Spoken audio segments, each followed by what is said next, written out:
नमस्कार, मैं दर्शना विजीश, कक्षा 9वीं ढा। आज मुंशी प्रेमचंद जी का जन्मदिन है। इस दिन उस महान व्यक्ति के बारे में मैं कुछ बोलना चाहती हूँ। प्रेमचंद का जन्म सन 1880 में बनारस के लम्हे गांव में हुआ था। उनका मूल नाम धनपत राय था। प्रेमचंद का बचपन अभावों में भी था और शिक्षा BA तक ही हो पाई। उन्होंने शिक्षा विभाग में नौकरी की, परंतु असहयोग आंदोलन में सक्रिय भाग लेने के लिए सरकारी नौकरी से त्याग पत्र दे दिया और लेखन कार्य के प्रति पूरी तरह समर्पित हो गई। सन 1936 में इस महान कथाकार का देहांत हो गया। प्रेमचंद के कथा साहित्य का संसार बहुत व्यापक है। उसमें मनुष्य ही नहीं, पशु पक्षियों को भी अद्भुत आत्मीयता मिली है। बड़ी से बड़ी बात को सरल भाषा में सीधे और संक्षेप में कहना प्रेमचंद के लेखन की प्रमुख विशेषता है। उनकी भाषा सरल, सजीव एवं मुहावरेदार है तथा उन्होंने अरबी, फ्रांसी और अंग्रेजी के प्रचलित शब्दों का प्रयोग कुशलतापूर्वक किया है। धन्यवाद। नमस्कार प्यारे बच्चों, आप सभी को उपन्यास सम्राट और कलम के सिपाही मुंशी प्रेमचंद जी के जन्म दिवस की हार्दिक शुभकामनाएं। मुंशी प्रेमचंद जी हिंदी साहित्य के प्रमुख उपन्यासकार, कहानीकार एवं विचारक थे। उन्होंने सेवा सदन, रंगभूमि, निर्मला, गबन, गोदान आदि उपन्यास लिखे तथा बड़े घर की बेटी, बूढ़ी कार की, दो बैलों की कथा आदि 300 से अधिक कहानियाँ लिखीं। उन्होंने अधिकांश कहानियाँ हिंदी या उर्दू में लिखीं। उस समय की सबसे अधिक पत्रिकाओं में उनकी कहानियाँ एवं लेख छपते थे। प्रेमचंद जी के द्वारा यथार्थवादी परंपरा की नींव रखी गई। उनकी कहानियों में मनुष्यों के अलावा पशु पक्षियों को भी मुख्य पात्र के रूप में लिया गया है। उन्होंने मजदूरों, स्त्रियों, दलितों आदि की समस्याओं को गंभीरता से लिया है। उन्होंने समाज सुधार और स्वतंत्रता से संबंधित कहानियाँ भी लिखी हैं। उनका लेखन हिंदी साहित्य की एक ऐसी विरासत है जिसके बिना हिंदी का विकास और अध्ययन अधूरा है। इसी के साथ मैं दोबारा आप सभी को प्रेमचंद दिवस की हार्दिक शुभकामनाएं देता हूं।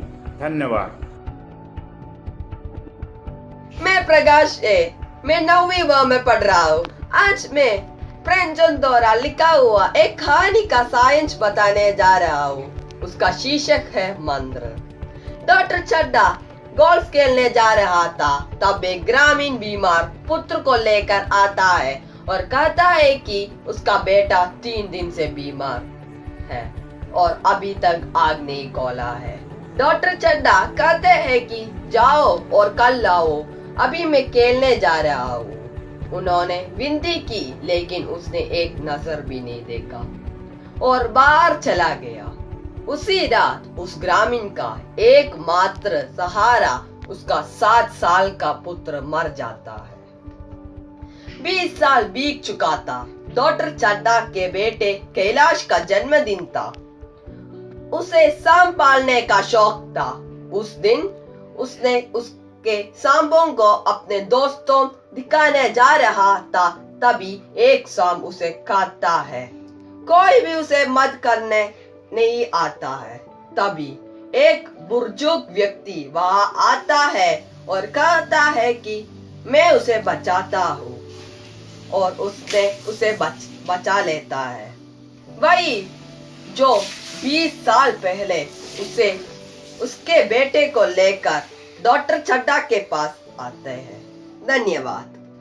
सभी को मेरा नमस्कार। मैं दया 8वीं सा में पढ़ती हूँ। आज मैं विषम समस्या के सारांश बताने आई हूँ। ये कथा मुंशी प्रेमचंद जी ने लिखी है। ये गरीब नामक एक आदमी की कहानी है। यह दफ्तर का एक चपरासी था। बहुत ही सीधा, बड़ा आज्ञाकारी था। अपने काम में चौकस रहने वाला था और ये गुड़कियाँ खाकर चुप रहता था। यह एक दिन के लिए भी अनुपस्थित नहीं था और सुबह रोज 9 बजे ये दफ्तर में आते थे। इसके अलावा और 3 चपरासियां भी थे जो कोई काम के ना थे। लेखक के अलावा किसी को भी गरीब पसंद नहीं था। गरीब को सब रोज डांटते थे और मारते थे। बहुत दिन बाद इसका रवैया बदल गया। वो कैसे, जानने के लिए शानदार किताब पढ़िए। धन्यवाद। नमस्कार, मेरा नाम इमैनुअल बिशोई है। मैं 8वीं डा में पढ़ता हूँ। आज मैं आपके सामने हार की जीत कहानी का पुस्तक समीक्षा प्रस्तुत करने वाला हूँ। यह कहानी हमारे प्रभावशाली लेखक श्री मुंशी प्रेमचंद जी ने लिखी हुई है। चलो अब इसके मुख्य पात्रों को देखते हैं। इसके मुख्य पात्र है केशव, जो कि विद्यालय में लेखक का सबसे बड़ा प्रतिद्वंदी था। प्रोफेसर हरिदास पांड्या, जो कि लेखक के कॉलेज में प्रोफेसर थे, और उनकी बेटी लज्जावती, और सुशीला, जो कि जम्मू के दीवान की बेटी थी। चलो अब इसके कहानी की ओर चलते हैं। इस कहानी में लेखक और केशव एक ही विद्यालय में पढ़ते हैं, लेकिन केशव हमेशा पहले पद और लेखक दूसरे पद में ही आया करता था। लेकिन लेखक को कैसे भी उसे हराकर उसे नीचे दिखाना था, लेकिन स्कूल में वह नहीं कर पाया। केशव हमेशा पहले पद और लेखक दूसरे पद में ही रहा और वह दोनों साम्यवादी के विषय पर एमए करने के लिए कॉलेज चले गए। कॉलेज में उनके प्रोफेसर थे प्रोफेसर हरिदास पाटिया, और आखिर में बहुत ही कठिनाई और मुश्किलों के बाद लेखक उनको हरा ही देता है। यह कैसे, वह जानने के लिए ये मनोहर पुस्तक पढ़िए, हार की जीत। धन्यवाद। नमस्कार, मेरा नाम नन्मा है। मैं 8वीं ब में पढ़ती हूँ। मैं आज आपके सामने निर्मला के चरित्र विश्लेषण बोलने वाली हूँ। ये मुंशी प्रेमचंद का एक विश्व प्रसिद्ध उपन्यास है। इस उपन्यास के कथा का केंद्र और मुख्य पात्र निर्मला नाम की एक सुंदर और सुशील लड़की है। निर्मला का चरित्र निर्मल है, परंतु फिर भी उसे अपने समाज में अनादर और अवहेलना का शिकार होना पड़ता है। निर्मला एक अच्छी और सुशील लड़की थी, पर फिर भी उसे बहुत सारे कष्ट सहने पड़े। तो इस तरह विपरीत परिस्थितियों से जूझती हुई वह अपने मृत्यु को प्राप्त करती है। धन्यवाद। नमस्कार, मेरा नाम अर्चना और मैं 10वीं कक्षा में पढ़ती हूँ। मैं आज आपके सामने गामकी की चरित्र विश्लेषण बताने वाली हूँ। गामकी प्रेमचंद लिखी द्वारी ठाकुरों का कुआं कहानी का मुख्य कथावार्ता। यह कहानी हमें उन दिनों के बारे में बताते हैं जब हमारे गांवों में जाति पदानुक्रम के संबंधी नीति निवाज देखे जाते हैं। गामकी और जोगो एक गांव में रहते हैं। वो दंपति एक अछूत जाति के हैं। यह गांव में केवल 3 कुएं हैं, जिस कुएं से वे आमतौर और पानी खींचते हैं। उसका पानी दूषित है। यह कुआं बहुत दूर है।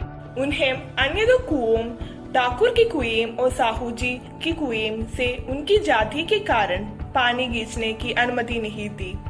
गंगी अनपढ़, मेहनती, बहादुर लड़की था।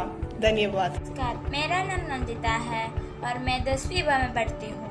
मैं आज आपके सामने प्रेमचंद जी द्वारा लिखी गई एक बड़े घर के बेटी कथा के पात्र आनंदी के बारे में बताने जा रही हूँ। आनंदी एक बहुत ही समझदार लड़की थी, जिसका जन्म एक संपन्न घराने में हुआ था, जहाँ विलासिता का सभी सामान जैसे गहने, हाथी, घोड़े, काम करने के लिए नौकर चाकरी इत्यादि थे। उसने अपने हाथों से कोई भी काम करना नहीं पड़ता था, परंतु जब उसका शादी एक साधारण घर से हुआ, तब उसने अपनी समझदारी और संस्कार से जल्द ही सदा जीवन जीना सीख ली। धन्यवाद। प्रेमचंद भारतीय उपमहाद्वीप के सबसे प्रसिद्ध लेखकों में से एक है। उन्हें उपन्यास सम्राट कहा जाता है। प्रेमचंद एक महान लेखक है जिनके लेखन में यथार्थवाद को प्रमुखता से दिखाया जाता है। उनके उपन्यास गरीब और मध्यम वर्ग के लोगों की समस्याओं का वर्णन करते हैं। उन्होंने राष्ट्रीय और सामाजिक मुद्दों के बारे में जन जागरूकता पैदा करने के उद्देश्य से साहित्य का इस्तेमाल किया। उन्होंने अक्सर भ्रष्टाचार, सामंतिक व्यवस्था, गरीबी, उपनिवेशवाद और भारतीय स्वतंत्रता आंदोलन से संबंधित विषयों के बारे में लिखा। वो न केवल एक महान लेखक है बल्कि एक महान इंसान। धन्यवाद।